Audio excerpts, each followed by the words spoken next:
जिसको मौत मिलनी थी उसको राजा ने प्रणाम किया। यह कहानी एक राजा की है जो अपनी प्रजा का पूरा ख्याल रखता था।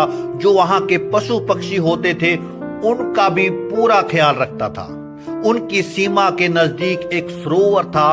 उस सरोवर में असंख्य मछलियां रहती थी, लेकिन वह उन मछलियों को हर रोज उनके अनुरूप भोजन लाता, उनको खिलाता था और उनसे इतना प्रेम करता था कि उन्होंने अपने राज्य में घोषणा करवा रखी थी कि अगर कोई इन मछलियों को पकड़ता मिल गया या उनको कोई जाल फेंकता मिल गया, उसको मृत्यु दंड दिया जाएगा।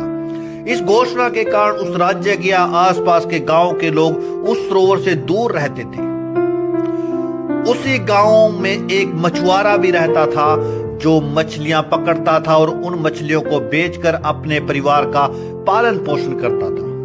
एक दिन वह मछुआरा उस सरोवर के पास से जैसे ही निकला, उसने असंख्य मछलियां देखी, मोटी मोटी, जो उछल कूद कर रही थी। उसका मन लालच में भर गया, क्यों न यहां से मछलियां पकड़ी जाए और अपना जीवन यापन किया जाए। काफी दिन तक मेरा जीवन यापन इन मछलियों से होगा। तभी वह घोषणा उसको याद आई कि यहाँ घोषणा कर रखी है कि जो इन मछलियों को पकड़ेगा इस सरोवर से उसको मृत्यु दंड दिया जाएगा। वह डर जाता है, लेकिन लालच उसके मन में पनप जाता है कि जो होगा देखा जाएगा। वह जो तू करके उस सरोवर में प्रवेश कर जाता है जाल के साथ और जाल को फेंक देता है। जैसे ही जाल को उठाता है, मछलियां इतनी आ जाती हैं कि वह बहुत खुश हो जाता है।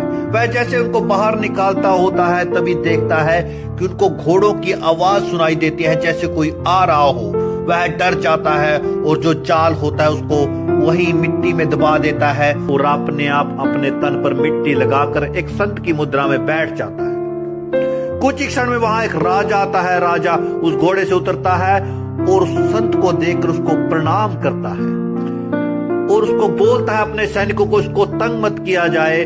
उसके चरणों में सोने की असरफियां रखी जाती हैं। उसको दंडवत प्रणाम करने के पश्चात बिना कुछ कहे वहां से निकल जाता है। कुछ क्षण बाद उस मछुआरे की आंख खुलती है, देखता है कि बहुत सी सोने की असरफियां उसके सामने रखी होती।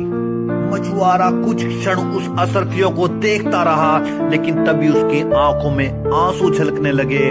मन में एक ऐसा भाव आ जाता है जिससे उसका विचार बदल जाता है।